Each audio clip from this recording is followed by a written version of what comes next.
예, 이주일 저녁에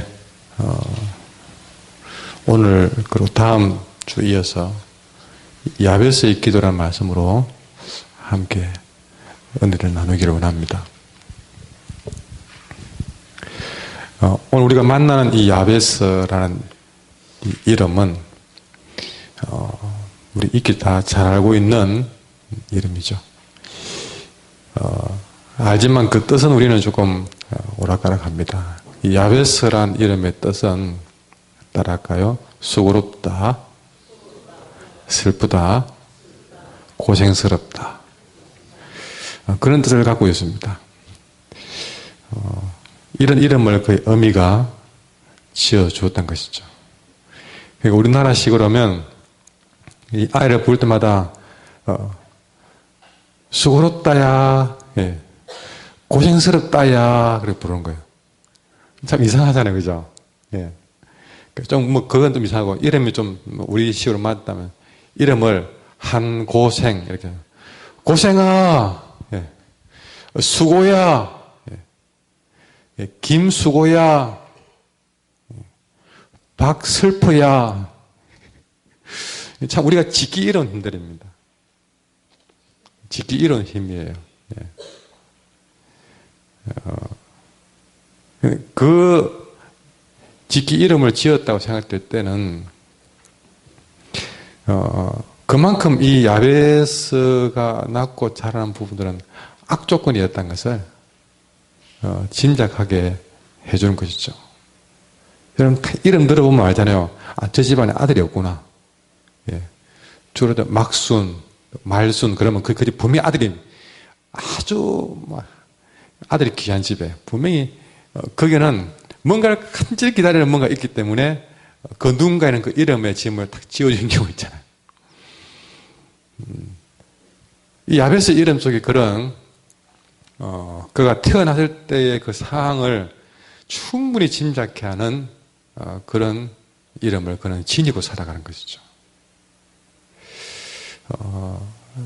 꼭 그런 이름이 아니라 할지라도 살아가는 데 있어서 그 이름에 연상케 만드는 그런 장면들을 생각해 볼 수 있습니다.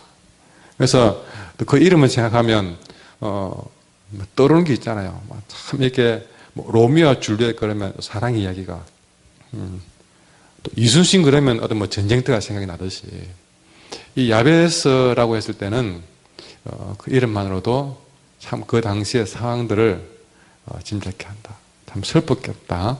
많이 고생스러웠겠다. 그만큼 악조건, 좋지 않은, 평탄치 않은 험한 환경이었겠다라는 생각을 하게 합니다.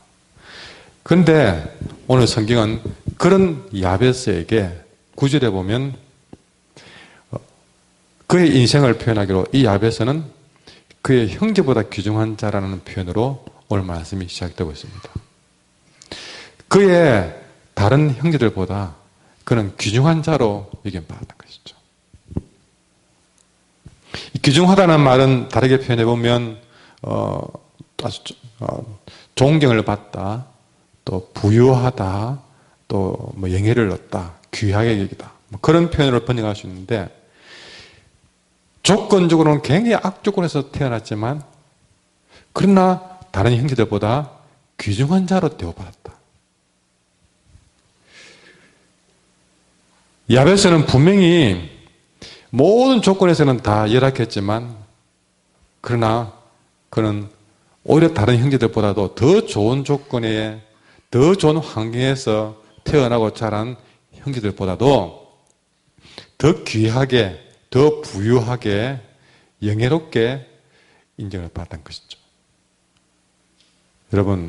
여러분도 야베스처럼 때로는 내가 원치 않은 악조건 속에서 내가 산다 할지라도 결국에는 다른 형제들보다 다른 사람들보다 더 귀하게 더 대우를 받고 더 부유해지고 느긋해지고 명예로워지는 여러분 그런 대우를 받는 사람으로 여러분이 살아낼 수 있기를 간절히 소망합니다. 그러면 이 가장 악조건의 야베스가 다른 형제들보다 더 귀중한 존재로 살 수 있게 만드는 그 전환점이 무엇이냐? 그것을 오늘 성경에는 10절에서 대안을 제시하고 있습니다. 바로 이 10절에 기도가 있었기에 이 야베스의 기도가 들어감으로써 그의 인생의 악조건이 모든 사람들보다 귀중한 존재로 바꿔놓는 전환점이 되었다는 사실이죠. 그러니까 10절을 빼고 나면 이게 무슨 말인가가 이해 안 되는 얘기지만 10절에 야베스의 기도가 들어감으로써 악조건의 인생을 가장 귀중한 존재로 바꾼다는 사실을 우리는 귀담아 들으셔야 되는 사실이죠. 이것을 오늘 저녁에 다음 주 저녁에 이렇게 말씀을 이어서 전해드리고자 하는 것입니다. 제가 이 말씀을 증거하는 바람도 우리의 조건이야 어쩌면 야베스처럼 악조건일 수 있겠지만 그 악조건이 어떤 악조건이라 할지라도 우리는 내 인생을 이런 악조건으로 살 수 있게는 할 수 없다. 그럼 이 악조건을 뒤집어 엎어야 되는데 이 악조건을 뒤집어 엎을 수 있는 비결은 무엇이냐? 그래서 지금은 악조건이지만 나중에는 모든 형제들보다 더 존귀한 자로 존경받고 더 부유해지는 귀중한 자로 바뀌게 할 수 있는 비결은 무엇이냐는 것이죠. 그거는 굳이 앞에 뭐 야베스라 붙일 필요가 없이 기도밖에는 없다는 사실입니다. 어쩌면 여러분이 오늘 이 자리에 나올 때까지 어떤 참 악조건 때문에 힘들어하고 고생스러워하고 슬퍼하고 이걸 떼내고 싶어도 안 떼어내지고 마치 운명처럼 나에게 달려붙어 있는 이 악조건들, 여러 가지 좋지 못한 내게 붙어 있는 별명들, 상황들, 도무지 떼내지 않는.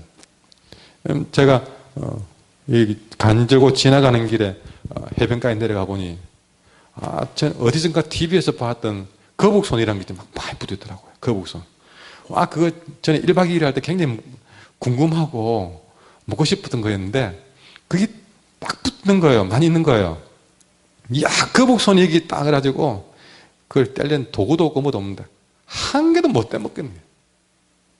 떼내지를 못해. 뭐 떼내야 뭐 맛을 보든지 신맛인지 단맛인지 맛을 보겠는데 떼내지를 못하겠는 거예요. 여러분, 그렇게 내 인생의 악조건들이 득지득지 붙이는데 이거 한 개를 떼내고 싶어서 바라보는 쳐도 안 떨어지고 이런 일들을 여러분이 안고 어쩌면 이 예배 시간에 왔을지도 모르겠습니다. 근데 거기에 제가 어떤 도구를 가지고 갔으면 좀 떼내기가 굉장히 수월했을 것 같아요. 여러분, 우리 인생의 악조건에 거북손처럼 붙은 이 악조건을 찝찝 붙어서 내 인생을 갉아먹는 이것을 떼어낼 뿐만 아니라 내 인생을 더 귀중한 존재로 만들어 놓을 수 있는 내 인생에 하나님이 준 가장 큰 도구는 기도다. 그러니 오늘 여러분도 이 기도라는 이 하나님 신 놀라운 도구를 통해서 내 인생의 험한 환경을 축복으로 바꿔갈 수 있는 은혜가 있기를 간절히 소망합니다. 환난을 기도의 열쇠를 가지고 우리는 축복의 문으로 우리가 열고 들어갈 수 있는 그런 귀한 길이 있다면 마다할 사람이 어디 있겠습니까? 내 눈물을 춤과 노래로 바꿔놓을 수 있는 길이 있다면 기도밖에 없는데 왜 그런 기도를 소홀히 할까? 나의 궁핍과 환난을 부유함으로 바꿔놓을 수 있는 길이 있는데 고난을 오히려 내 인생의 큰 유익으로 바꿔놓을 수 있는 길이 있는데 그것이 기도라는데 여러분, 우리는 이 기도를 절대 가벼이 생각해서는 안 될 줄 믿습니다. 그러면 이 야베스의 기도는 어떤 기도였는가를 좀 더 우리가 한 걸음 다가가고자 합니다. 이 야베스의 기도는 여러분 오늘 본문 10절에 보시면 같이 읽어볼까요? 시작. 야베스의 기도.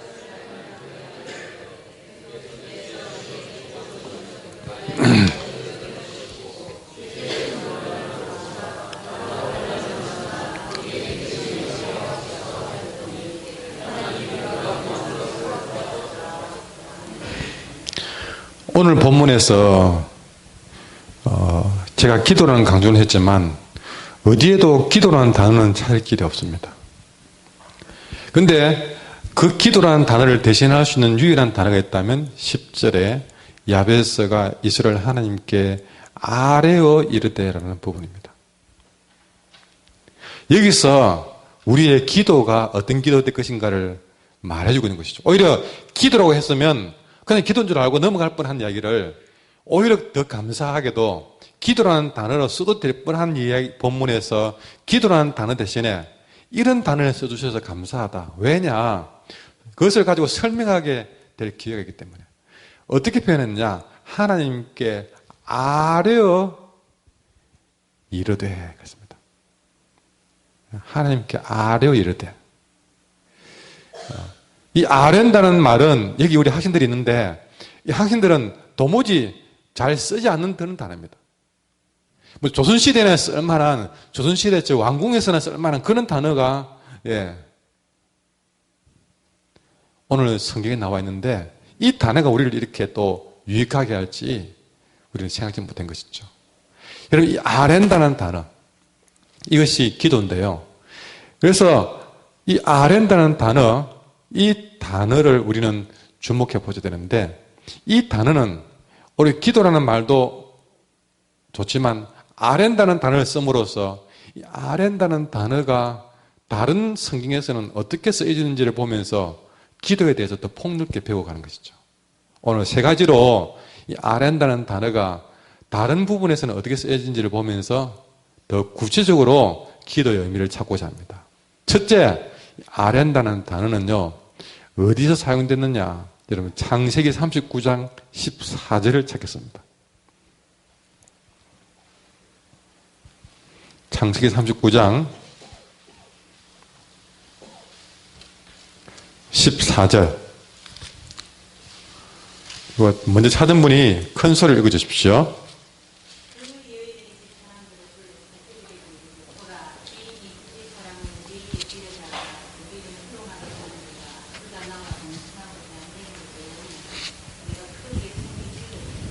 네, 여기서 우리 이 이야기는 요셉의 보디발의 아내에게 유혹받는 내용인데요. 여기서 놀랍게도 이 역대상에 쓰여있던 아렌다는 단어와 동일한 단어를 쓰고 있는데 14절에 보면 맨 뒤에 그가 나와 동침하고자 내게 들어오므로 내가 크게 소리 질렀더니, 여러분 이 말은 왜 그랬는지 무슨 말이냐면 보디발의 아내가 요셉을 유혹했어요. 근데 유혹을 했는데 유혹받지 않았잖아요.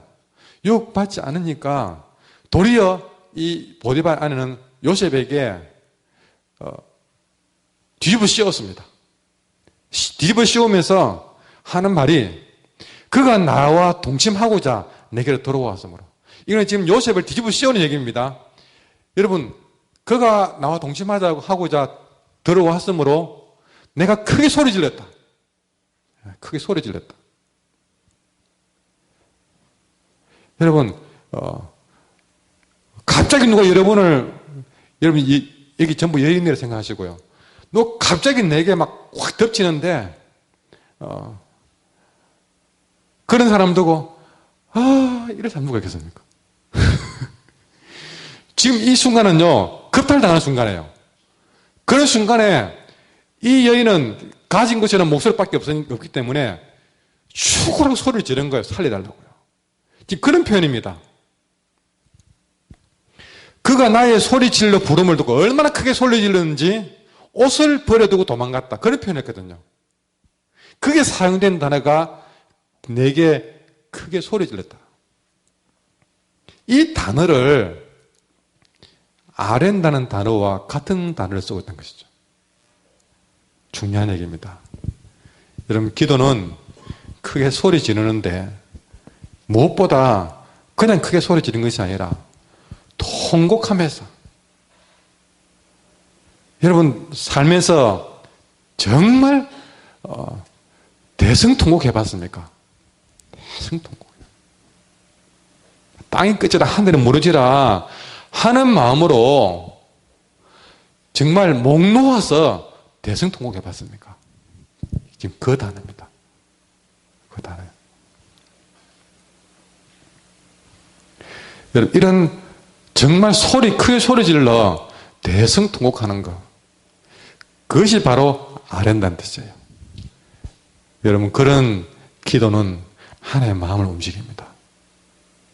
하나님의 마음을 움직입니다. 마가복음 10장에 보면 바디메오가 길가에 앉았다가 예수님이 지나는 소리를 듣고 소리 질렀습니다. 다윗의 자손 예수여, 나를 불쌍히 여기소서. 이건 지금 제가 목이 아파서 살살 이렇게 얘기했지. 성경에는 뭐라고 됐냐면 누가 제재를 하니까 더욱 크게 소리 질러 그랬습니다. 더욱 크게 소리 질러. 여기서 더욱 크게 소리 질러.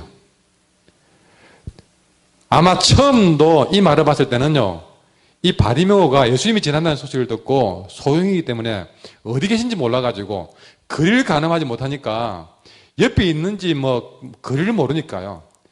하여튼 안 보이니까 최대한 자기를 알리기 위해 소리를 크게 지른 것 같아요. 제가 흉내는 못 내겠지만 다윗의 자손 예수여, 나를 불쌍히 여기소서 하고 소리 지르는 거예요. 그 누가 말리니까 이 바디메오는 더 크게 소리 질렀다는 것이죠. 이 더 크게 소리 질렀다. 진짜 울음이 섞인 통곡하는 듯한 더 큰 소리로 다윗의 자손 예수여, 나를 불쌍히 여기소서. 예수님이 그 소리에 멈추었습니다. 여러분, 지나가는 예수님의 발걸음도 멈추어 세우는 소리. 정말 대성통곡하듯이 큰 소리로 통곡하고 부르짖는 거예요. 사무엘상에 보면 한나가 자녀가 없어서 기도하는데 통곡이 나와서 통곡이 나와요.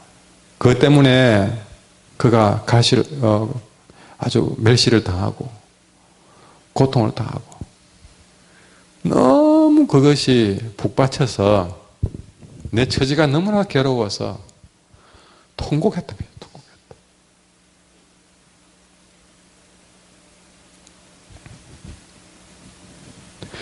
그 통곡이 하나님 보좌를 움직였습니다. 통곡이요. 또 이사야서에 보면 절망적인 죽물병에 걸려가지고 정말 이제는 뭔가 나를 위해서 뭔가 해야 될 시기에 죽을 병에 걸려서 성전에서 소리내 통곡하는 사람이 있었는데 그가 바로 히스기야였어요. 정말 나라가 위기를 만나서 이 나라를 건지기 위해서는 정말 내가 지금 이렇게 있을 수가 없는데 하고 그 절박한 상황에 놓인 가운데 눈물밖에 나오지 않는 이 히스기야 왕의 통곡을 주님이 들으시는데 성경에 보면 이사야 38장 3절에 보니까 히스기야가 여호와께 구하면서 내가 주님 앞에 전심으로 구하오니 주의 목전에서 선하게 행한 것을 기억하시고 하옵소서 하고 히스기야가 심히 통곡했다라고 기억돼서 통곡했다. 심히 통곡했다. 그 히스기야가 심히 통곡하는 소리를 듣고 하나님이 이사야를 불렀습니다. 너는 빨리 히스기야에 가서 하나님이 이렇게 말했다고 전해라. 어떻게? 내가 너의 기도를 들었고 네 눈물을 보았노라 그랬습니다. 눈물을 보았다고 했죠. 통곡하는 눈물을 보고 통곡하는 소리를 들으신다고 했죠. 한나의 통곡을 보고 히스기야의 통곡을 보시는 하나님. 오늘 이 야베스의 통곡 소리를 들은 것이죠.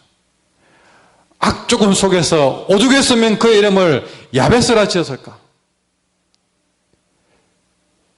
내가 원치 않는 인생이었다. 내가 이렇게 태어나려고 된 것도 아닌 것도 아닌데 이 야베스 인생을 살고 있다. 이 악조건 속에 살고 있는데 남에게 수고로움을 주는 인생을 살고 있는데 그것이 그에게 통곡이 되어서 하나님께 통곡으로 아뢰어졌을 때에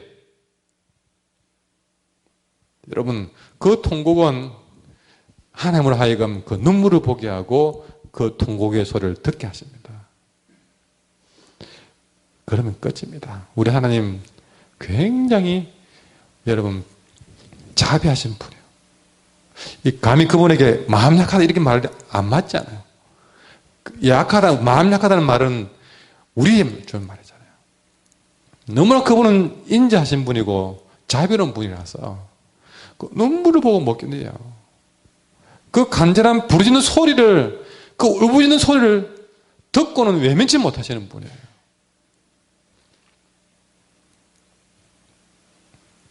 뿐이겠습니까? 출애굽기 2장 23절에도 부르짖는 소리가 하나님께 상달되었다. 이스라엘 백성들이 애굽의 노예로 있으면서 통곡하는 소리, 과시받으며 그들이 죽임을 당하며 고통받는 그 통곡의 소리가 하나님께 상달되었다. 상달. 여러분, 우리의 통곡의 소리는 하나님께 상달되지 않을 것이 없습니다. 직통입니다. 직통. 내가 믿음이 좀 있든 없든 그거는 둘째치고 내 사연을 안고 하나님 앞에 나와서 통곡해버리면 그건 결제도 없어요. 중간에 뭐 과장, 부장, 차장 없습니다. 모든 그 과정 없이 바로 하나님께 직통.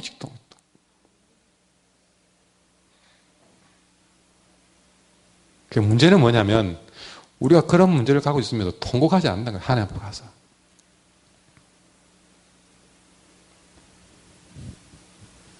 예레미야 31장 15절부터 보면 하나님 말씀하십니다. 라마에서 슬퍼하며 통곡하는 소리가 들린다. 여러분 이 말씀을 보십시오. 우리 하나님이 어디에서 슬퍼하는지를 알고 있잖아요. 어디에 슬퍼하는지를. 통곡 소리가 어디서부터 들리는지를 알고 있잖아요.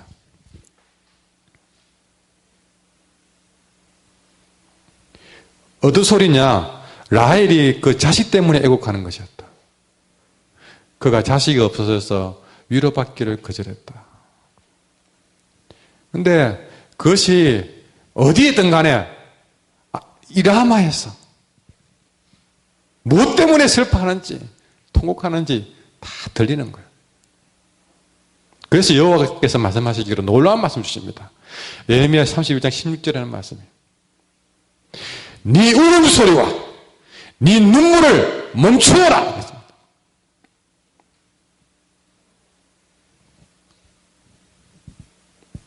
이건 혼내는 소리입니까? 아닙니다. 네 울음소리와 네 눈물을 멈추어라. 놀라운 말씀이에요.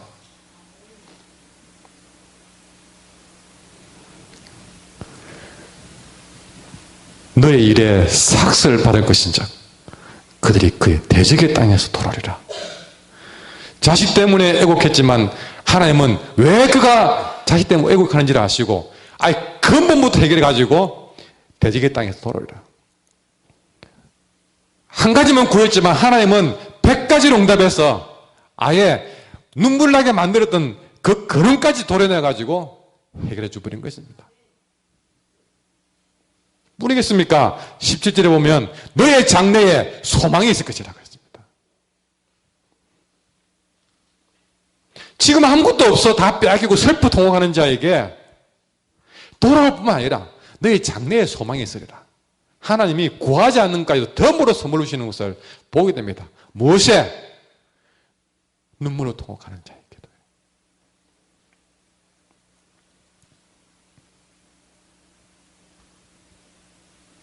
여러분 여기서 이 예레미야의 말씀에서 두 가지는요.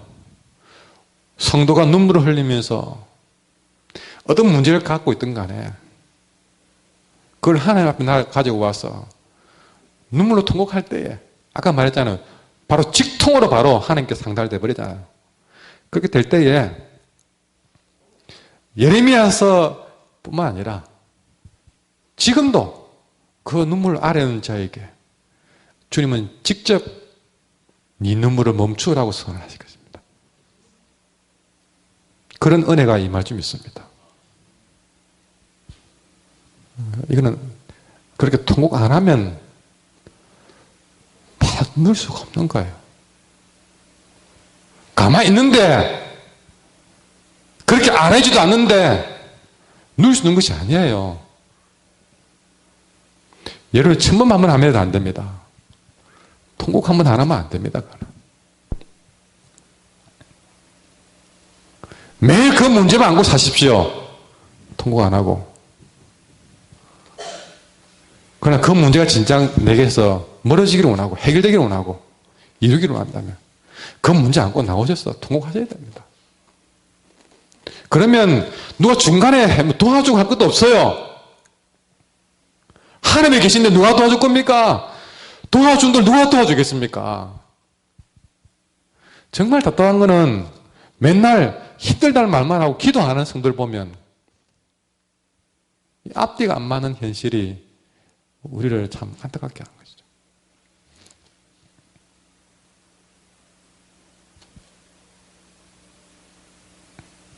눈물을 흘리지 않는데 눈물을 멈추라고 할 말이 있어야죠.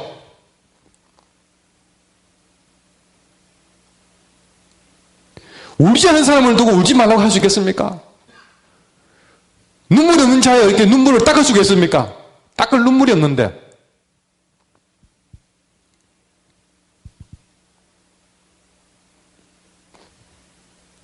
안 된다고, 실패했다고, 주저앉아만 있는데, 아무도 아뢰질 않는데,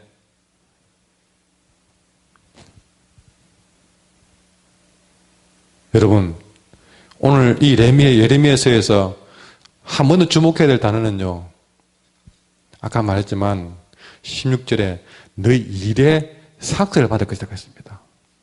기도는요, 생각만 해도 되는 게 아닙니다. 그만큼 대가가 필요합니다. 시간적인 대가, 땀의 대가, 눈물의 대가. 삭시 뭡니까? 일을 몇 시간 했다. 그럼 그에 맞는, 1시간 거기 있으면 몇 시간 했다. 그럼 거기 곱하기 몇 해가지고. 그게 삭시예요. 일 안 했으면 삭도 없는 거예요. 기도 안 하면 삭도 없는 거예요. 기도는 노동입니다. 땀입니다. 눈물입니다. 그 없는 기도는 기도가 아니에요. 시간 안 내고 기도했다 하지 마세요. 땀 안 흘리고 고생 안 하고 기도했다고 하지 말라는 것이죠. 그만큼 내가 시간을 내고 그만큼 내가 땀을 흘리고 그만큼 눈물을 흘리면 그 흘린 눈물에 삭슬 그 곱셈이야 하나님이 10을 곱할 수도 있고 배를 곱할 수도 있고 그 계산이 하나님 하시겠지만 영에는 뭘 곱해도 영입니다. 기도 안 하는 데는 주싹이 없어요. 응답할 게 없어요. 응답이라는 말 자체가 맞지 않잖아요. 내가 직장을 잃었던 건강을 잃었던 내 장래의 문제든 원한다면 기도의 삭슬 지불하셔야 됩니다. 내 일에 삭슬 주겠다고 했습니다. 그러나 그 삭슬은 어마어마하지 않습니까? 기도에 삭이 있다는 사실을 기억하셔야 됩니다.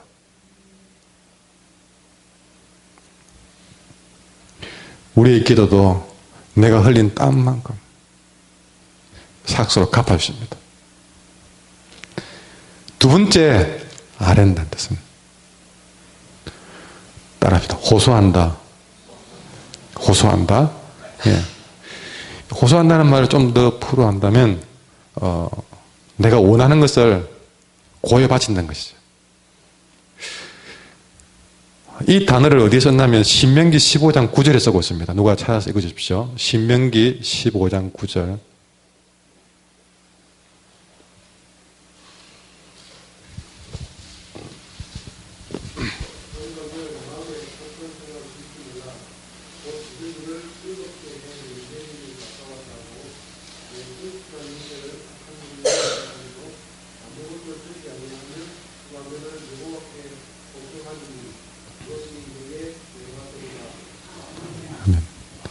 그가 너를 여호와께 호소하리니, 이거는 고발하는 데서 고발하는 데서죠. 예. 아주 내용 증명 찍어가지고 아주 내용 증명으로 막 보내버리는 것이죠.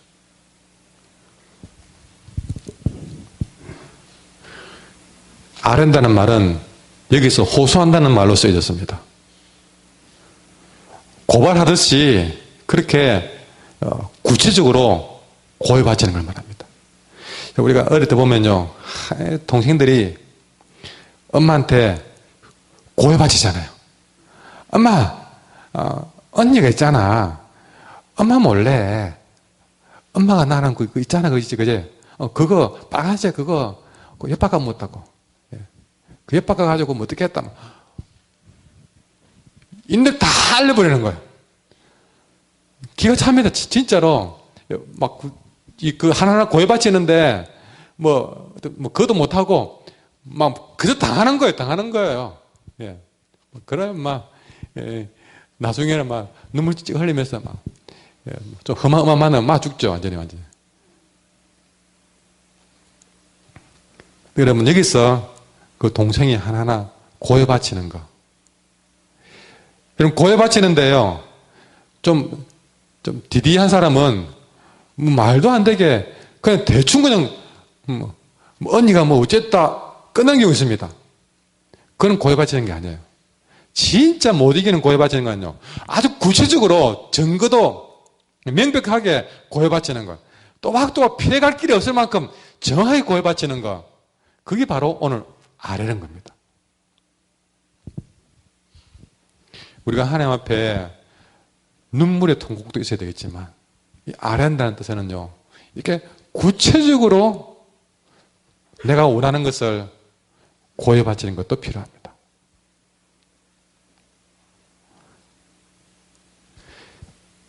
오늘 우리가 읽은 성경에는 없지만, 전에 있던 개혁 성경에는요, 덜이 있었는데 없던 게 있습니다. 그게 뭐냐면 10절에 어디에 사라졌냐면요, 야베스가 이스라엘 하나님께 아뢰어 이르되 주께서라고 되어 있잖아요, 그죠? 그 아뢰어 이르되 다음에 글자가 하나 사라져 버렸어요. 그게 뭐냐면 원컨대라는 단어가 빠져버렸어요. 이게 새로 성경이 번역되면서 원컨대라는 단어가 빠져버렸습니다. 그래서 전에 말씀을 가지고 한번 다시 되새겨 본다면, 이 원컨대라는 단어를 다시 도로 집어넣어서 이 원컨대라는 단어가 어떻게 쓰여지느냐, 원컨대, 원하건대, 이 말은 다른 뜻에서 결단코, 반드시, 진실로, 우리 주님이 말씀하실 때요, 어떤 부분에는 진실로 너에게 이르노니, 이렇게 두 번 쓴 적도 있습니다. 그런 때 쓰는 단어가 이 원하건대 하는 단어예요. 그러니까 이 야베스가 기도하면서 아뢰되 원하건대, 정말 진실한 마음으로 이렇게 원하건대, 그러면서 여러분 뒤에 뭐라 했습니까? 주께서 내게 복을 주시려거든, 그냥 하나님 복 주세요 하고 응 하나님 복 좀 주세요 응 통곡을 했습니다. 통곡을 했는데 그냥 복 좀 주세요 하고 하지 않고 구체적으로 원하건대 주께서 복 주시려거든 해가지고 또박또박 하나하나 내 지경을 넓혀주시고 주의 손으로 나를 도와주시서 나로 환난을 벗어나게 해주시고 내가 있는 근심 없게 해주소서, 이렇게 또박또박 구체적으로 아뢰인 겁니다. 우기만 한 게 아니었어요. 이 야베스의 기도는 정말 피해가지 못할 만큼 명확하게 야베스가 뭘 원하는지를 하나님께 호소했다는 것입니다.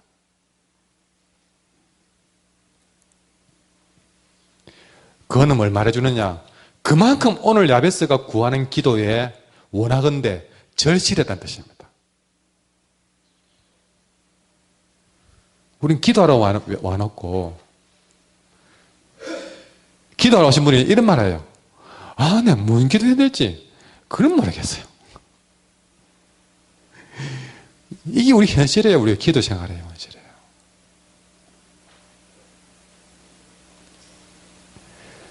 하나님 만날 때마다 명확하게 내가 뭘 말씀드리고 기도해야 될지 그 건에 대한 절실함이 없는 거예요. 절실함이. 원함이 없어요. 원함이 없어요.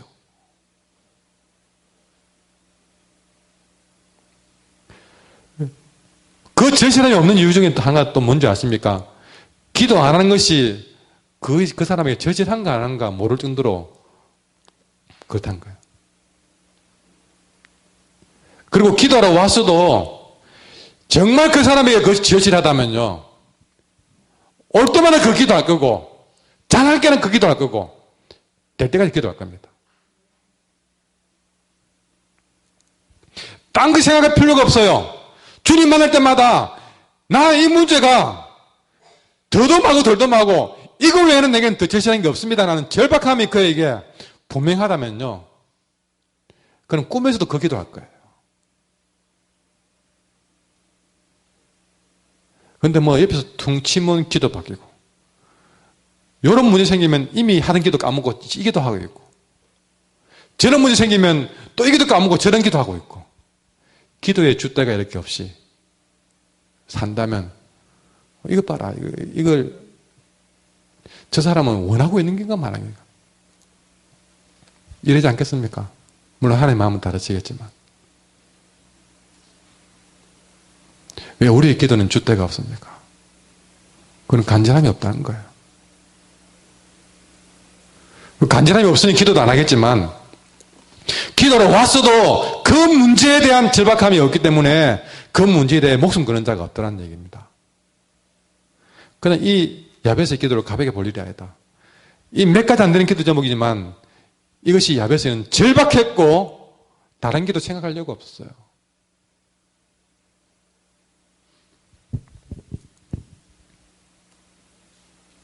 누가복음의 18장에 보면 불의한 재판관에 대해서 얘기 나오는데 그 재판관에게 내 원한 좀 풀어달라고 달려갔는데 계속 이 재판관을 무시하는 거예요.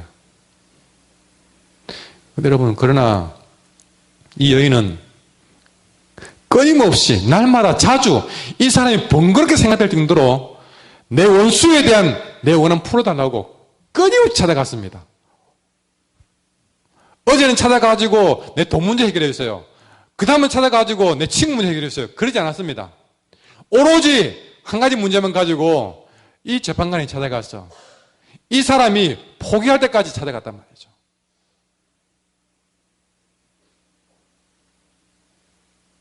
절박함.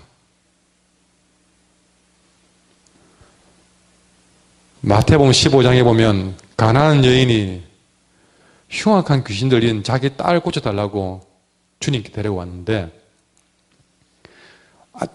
다 잘 고쳐주는 주님이 이 딸을 안 고쳐주는 거예요. 그러면서 말도 안 되는 이야기로 이 가난한 여인을 밀어내는 겁니다. 처음 고쳐달라고 왔을 때는 주님이 무시하듯이 외면하는 거예요. 계속 소리 질렀습니다. 그러니까 주님이 하는 말이 가관입니다. 자녀의 떡을 취해서 개에게 주는 것이 마땅치 않다. 이런 말을 하는 거예요. 주님이 그런 말 하실 분이 아니거든요. 분명히 주님이 그런 말을 할 때는 이유가 있었습니다. 어쨌든 정말 옆에 사람도 깜짝 놀란 만큼 주님이 안 하던 말씀을 했습니다. 자녀에게 줄 떡을 개에게 주지 않는다 얘기하니까 그러면 이 가난한 여인도 좀 과하게 말하면 치아빼라 예, 딱 그래 하겠습니다. 치아빼라. 내가 그런 말까지 들어가면서 내가 고쳐야 되겠나 그렇게 생각했습니까? 그런데 이 여인은 어떻게 하면 그 순간에도 하는 말이에요. 예. 우리 집에 개들 보니까 주인의 상에 떨어지는 부스러기 먹대요. 자기 자신은 아예 개처럼 딱 내려놓고 그럼 부스러기라도 주세요라고 얘기합니다. 온갖 안주도 좋으니까 부스러기라도 주세요. 이리까지 나와버리는 것이죠. 이 여인은 이 딸에게 귀신 쫓아내기 위해서는 물건을 안 가지고 그만큼 절박하고 이거 한 가지밖에 없는 거예요. 내가 개가 돼도 좋다는 것으로. 그런 마음으로 딱 가니 여러분, 여자여 네 믿음이 그도다. 네 소원대로 되리라 그랬습니다. 그 여인의 절박함을 보신 거예요. 여러분, 구체적이라 그러니까 뭐 많고 많은 게 아닙니다. 우리 인생을 정말 절박하게 만드는 일들은 그렇게 많지 않습니다. 그러면 그러나 개개인별로 뭔가 말은 나름대로 절박한 문제는 다 갖고 있잖아요. 그런 문제 갖고 하나님 통곡할 뿐만 아니라 그거 가지고 목숨 걸어야 되는데 과연 우리의 현주소는 어떨까요? 이것이 야베스의 기도였던 거예요. 세 번째 따라합시다. 이 아래라는 뜻은요, 따라합시다. 부르짖다. 예. 이 말은 이사야 34장 6절에 기록됐습니다. 누가 한번 읽어주십시오.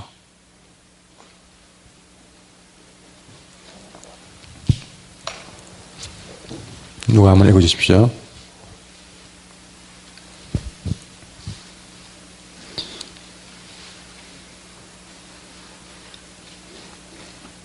이사야 34장 6절.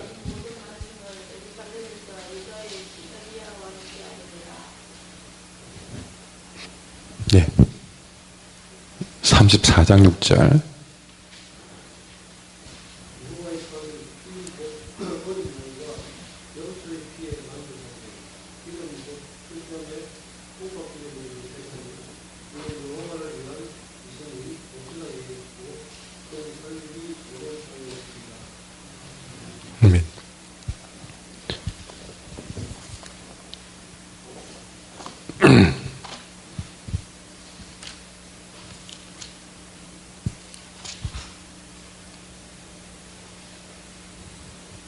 네. 우리가 이 아래라는 요절을 제가 잘못 골랐는데요. 이 아래라는 뜻의 또 다른 표현은 부르짖다. 우리가 아까 부분에서 통곡하다, 구체적으로 정말 절박한 마음으로 우리가 고해바치다. 그 모든 것의 마지막 단추는 뭐냐면 부르짖는 거예요.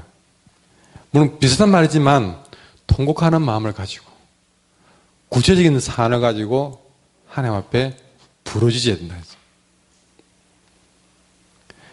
부르짖으면 듣습니다. 이 부르짖는다는 말은 기도한다는 말로도 대신할 수 있지만 어쨌든 기도는 부르짖는 겁니다. 우리가 하나님 앞에 부르짖으면 상달되고, 상달되었다는 것은 들으신다는 것이죠. 들었다는 것은 응답하신다는 것입니다. 출애굽기 22장 27절에도 내게 부르짖으면 내가 들으리니 그렇습니다. 분명히 듣는다는 말 앞에는 부르짖는다는 말이 먼저 있습니다. 그리고 사무엘하 22장 7절에도 나의 하나님께 아뢰었더니, 아뢰며 아뢰었더니 내 소리를 성전에서 들으시며 나의 부르짖음이 그의 귀에 들려도다. 열왕기상 17장에도 여호와께 부르짖어. 그래서 엘리야의 소리를 들으심으로 그랬습니다. 그러니까 부르짖음이 있음으로 인해서 들어진다는 것이 끊임없이 나오는 것이죠. 역대하 20장 9절에도 주께 부르짖은 즉 들으시고, 시편 30편 2절에도 주께 부르짖음에 나를 고치셨나이다. 그럼 제가 병원에 입원해 있는데 이 말씀을 하고 마치겠습니다. 제 병상 앞쪽에 어떤 좀 허리가 약간 우정한 어르신 비슷한 분이 계셨는데 알고 보니까 뒤에 보니까 나이가 저보다 한 3살밖에 안 많더라고요. 딴 사람 다 그분이 어르신 줄 알았다고요. 그런 분이 있는데 처음 가니까 그냥 막 통증이 와서 좀 모든 것들이 좀 불편했지만 가끔 보는 행동들이 굉장히 좀 우스꽝스럽고 이상한 거예요. 점심시간인데 이분은 앉아서 휠체어를 스스로 몰고 다니시는데 식사를 딱 하고 나서는 식기를 휠체어에 올립니다. 휠체어에 올려가지고 휠체어를 밀고 나가십니다. 나가가지고 병실만 나가면 도로 휠체어에 앉아가지고 그 식기를 탁 무릎에 올려가지고 막 돌려가시는 거예요. 이상하다. 휠체어 올린 채로 가면 되지. 예. 안에서는 휠체어에 식기를 태우고 나가면 자기가 휠체어에 앉고 식기를 무릎에 올리는 거야. 꼭 그러다 보니까 이 가는 길에 그릇을 몇 번 엎지는 모릅니다. 이게. 무릎에 올리고 가니까 안 엎질러집니까? 그러니까 딴 사람들이 가다마다 자꾸 이제 들어주는 거예요. 그래서 저분이 처음에는 남들이 들어주는 거에 재미 붙여가지고 멀쩡한 나가셔가지고 꼭 밖에 나왔으면 휠체어 타는 것처럼 행동하는가 그래 봤습니다. 그 뒤에는 보니까 이유가 있더라고요. 근데 그분이 아니나 다를까 가만히 보니까 크리스찬이에요. 근데 처음에는 이상하게 봤던 면들을 점점 제 마음을 바꿔놓는데 어떻게 하냐면 틈만 나면 그분은 주여 나의 병든 몸을 지금 고쳐주소서 끝이에요. 그분 노래는 그 끝입니다. 또 어쩌면 또 거의 좀 틈만 하면 주여 나의 병든 몸을 지금 고쳐주소서.